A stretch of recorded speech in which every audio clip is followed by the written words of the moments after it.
Well, here we are, folks.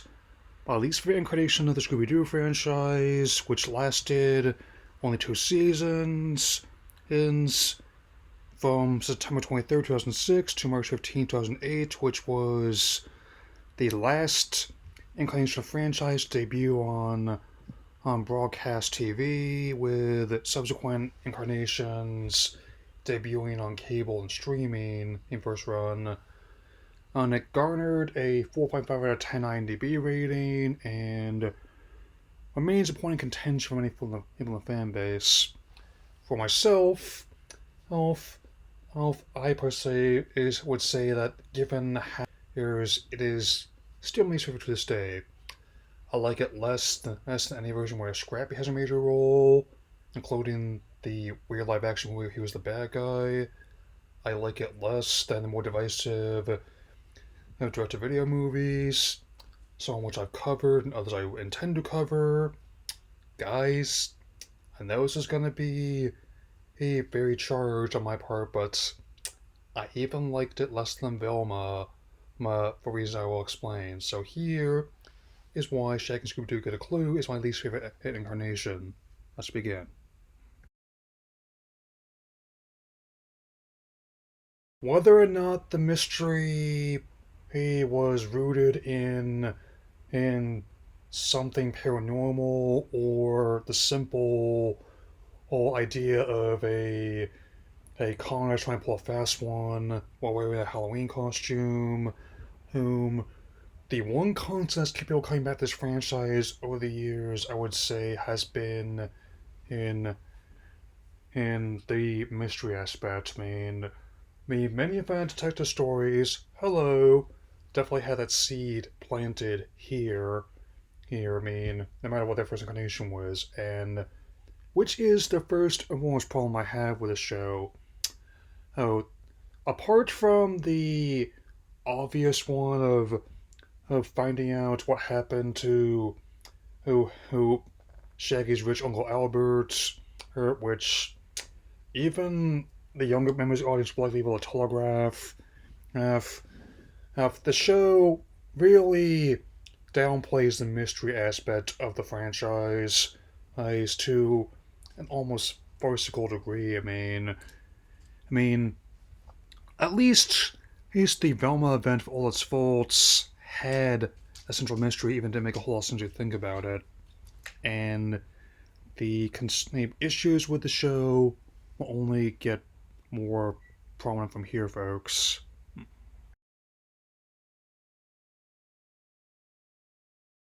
While on a basic level, there's nothing wrong with a little bit of silliness in Scooby Doo adaptation. Heck, the original ones from the 60s and 70s had a laugh track as a key fixture, where it was every bit as much like an animated sitcom as it was a mystery, a solving show. Oh, but this went a bit too far for my mother's taste. Where the Scooby snacks are definitely the most recent example of this, where they're typically a a little bit of baked courage for this cowardly boy and his best friend Great Dane. And here they're apparently full of nanotech and they give them superpowers. There's a mole. What? I mean, again, not saying there's wrong with anything wrong with crossing with superheroes either, like how they've definitely crossed over Batman bunch, and even fellow Hanna-Barbera creations Blue Falcon and Dynamite have also had run-ins with them in more than one incarnation. And I didn't mind the 2020 movie making different variants of them key companions. And I would say like the nanotech suits make more sense there. Given how both Bruce Wayne and Tony Stark have had their own ones over the years. It's but again the same deal like with their robotic butler, who admittedly got on my bad side a bit. Where again I don't really have any active hate for the character, but let's just say he reminds me a lot of a mix of C-3PO and Alfred Pennyworth without the redeeming qualities of either one. And naturally, these first two ones are just kind of personal ones that my others have. The other 3 points I'm going to be making are something that if you took those aspects out, the show would still be largely unsalvageable. Mm. Though I do not claim to be an expert, seeing as how I did pass a class in art every year I took them, I do at least have an understanding about what works about art direction and design, and that is one of the more fundamental issues with this version of the franchise, where even though we've had some different interpretations of the characters over the years, there are constants you can expect. At mean, at mean, but this one somehow ends up making them look somehow worse than they did in adaptations decades ago. Oh, granted, hey, there were limitations from the earlier adaptations from the 1670s. I still watching some of the revival era they did in reruns, like in the intro, that Shaggy's arms appear for a split second, but that was largely due to what they had to work with at the time. Here, even it doesn't really help that there are adaptations like the DTV movies and even the show's immediate predecessor, was New Scooby Doo, that showed you could modernize the character designs in a way that still respected the original ones. Here, I don't know what they're doing. I was saying, I have not had time to rank all my favorite versions of of Shaggy or Skooks over the years, but I'd say that these would be near the bottom. Um, Granted, even though the 2020 film may not have the same amount of money poured into it as other animated films from Disney, Pixar, DreamWorks, or even in the same kind of style you would see in something like Spider Verse or Warner's own Lego movies, at least they still, did not fix what wasn't broken about the characters. I mean, it's a bit too simplistic. I mean, I have expected to see this on Cartoon Nito as opposed to a main incarnation of franchise looking at these designs, but that's just me.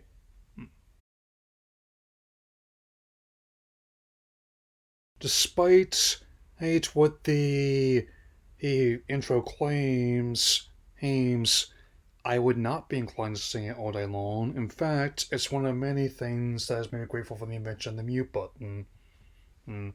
And while the theme song was obvious incarnation, and it doesn't even sound like good in the instrumental and the outro, oh, the whole underscore is just a jumbled mess to me. I mean, granted, you can tell a lot about an adaptation by the kind of musical arrangement they have there. I mean, never mind, it's just dinner. As I was saying, whether it's the bubblegum pop music of the 1670s, as well as the pop punk tunes that Simple Plan contributed to both What's New Scooby Doo and the live action films. Still, apparently, they're still touring, who'd have guessed? As there is an intrinsic link about picking each adaptation for here and now, so audiences watching as decades pass will know exactly when it first came out. Here, I can't even identify what they're going for. Or I mean, like other ones, they usually have like foreboding music when the monster is running around, and there's often fun music when they're getting wacky shenanigans. But here, it kind of throws out the conventional approach of using music as a mood setting device. Which is something I always appreciate in anyone. Like, I always believe that the presence or absence of music should contribute to a scene, and this isn't it. The same issue happens with voice acting. Even when you have talented performers like Jeff Bennett in it, whose credits include voicing numerous characters for Disney and Warner Brothers over the years, as Dr. Phibes, or Scott Menville, who's trying his best as a Shaggy. He they just seemed utterly miscast in their respective roles. Wolf Forte in 2020 film wasn't my favorite, but at least he was trying. Fine, and to be fair, Scott is too, but he's been giving absolutely nothing to work with. Like, not even franchise stalwarts, such as Casey Kasem, who voiced Uncle Albert and was the original voice of Shaggy, and Frank Welker, a man that has a voiceover and voicing Scooby, since the retirement of and passing on Don Messick in 1995.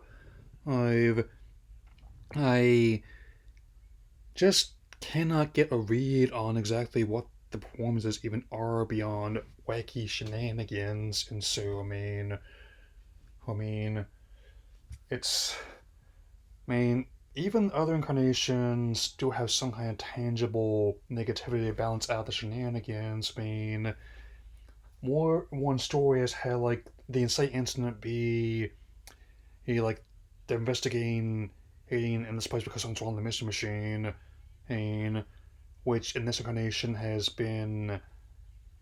And again, I'm gonna get into this my final point, but I do not think that there was a full firm grip on what they want to do with the show.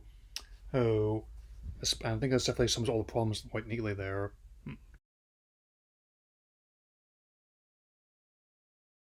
I've mentioned this before, and it bears mentioning again, and a new incarnation and need not do every single thing the source material did, otherwise there won't be much point in making one. All it needs to really do is just understand and what made the material work and build upon that.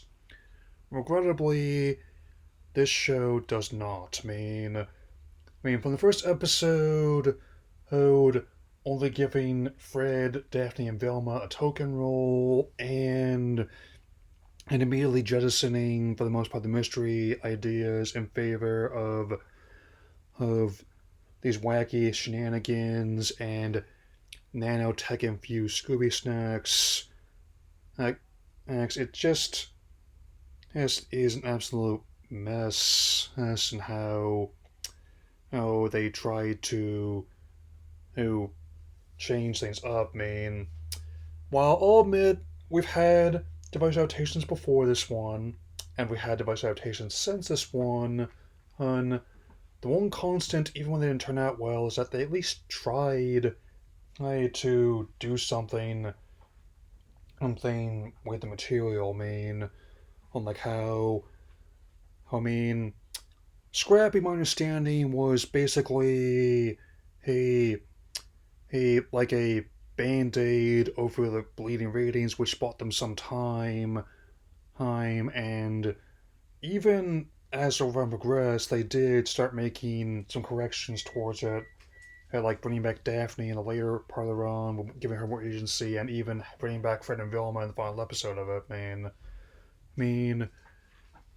Even in having some of the more divisive DTV films, still have a basic understanding about the core idea of Scooby-Doo, and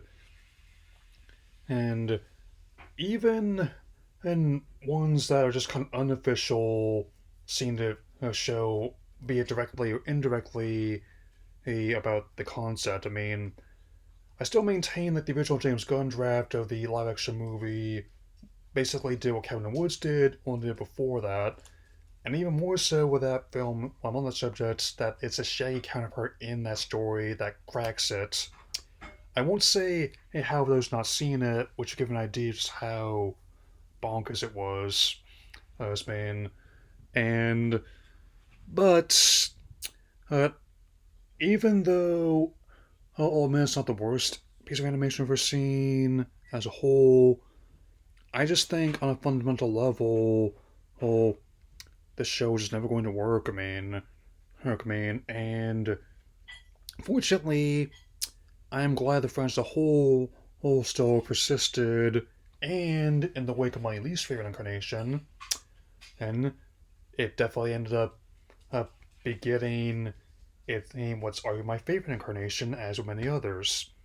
I will definitely see you all again soon, and I really hope that you, who meddling kids, will keep on keeping on. Take care, everyone. Mm-hmm.